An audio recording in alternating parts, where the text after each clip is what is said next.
Emily Baker had recently moved from Miami, Florida to Montana. It was a huge change for her, especially since she was used to insane parties and getting drunk with her friends every weekend. The tranquil green scenery of Montana seemed still and lifeless in contrast to the lush palm trees and bustling crowds of Florida. She still remembered her goodbye party, a sick rave with all her friends. Actually, she didn't remember much of it, but she did know it had been great. Now, looking out at the forest rolling by, she thought, so this is what my life has come to now.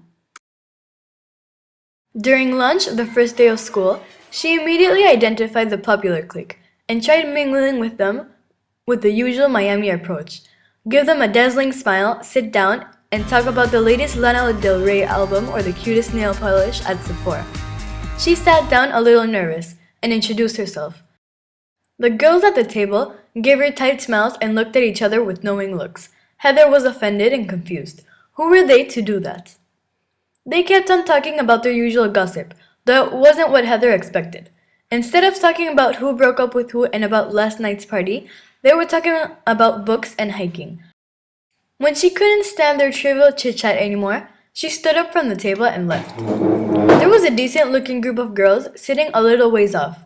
As she passed by them, planning to sit on the popular guys' table, one of the girls smiled and waved at her to sit down. She agreed to the offer, seeing as she really had nowhere else to sit. Over the next few weeks, she hanged out with her new friends, Cecilia, Ella, Axel, and Patricia. There were others too, and they all tried to be friendly and get close. Yet, when they invaded her personal bubble, she would push them away. They were nice, yet nothing like her friends back in Miami. They would talk about strange things like novels, and when she would talk about her lifestyle back in Florida, the smoking, the parties, and the boys, they would look at her like she was crazy. And those moments was when she missed her old friends the most. She talked to her old friends every day, the only time when she could be herself. Of course, they told her all about the latest gossip, and she frequently stayed up until 3 a.m. talking with them about her new life while they trash-talked about the people back in Miami. One day, her new friends invited her to go horseback riding. She frowned, thinking they were crazy, but then thought, if I want to have new friends, I might as well hang out with them. So she accepted. It was the best day of her life ever since she had moved back. The feeling of the fresh breeze on her hair felt luxurious, like a privilege, almost what it felt like to dance with her friends.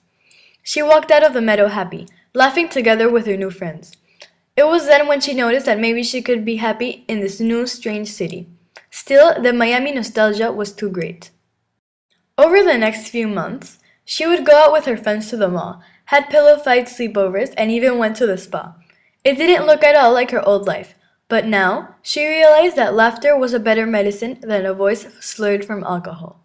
When she looked back at her old life, she looked back at it with shame. And thinking of all the drugs her friends pushed her to do at their nonsensical parties, she noticed that her old friends had never been true and had only been using her for the fun she had with them.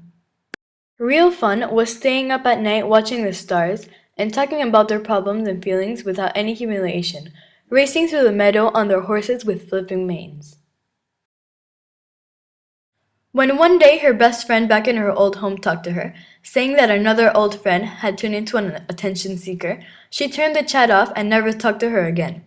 And that was when she realized who her true friends were.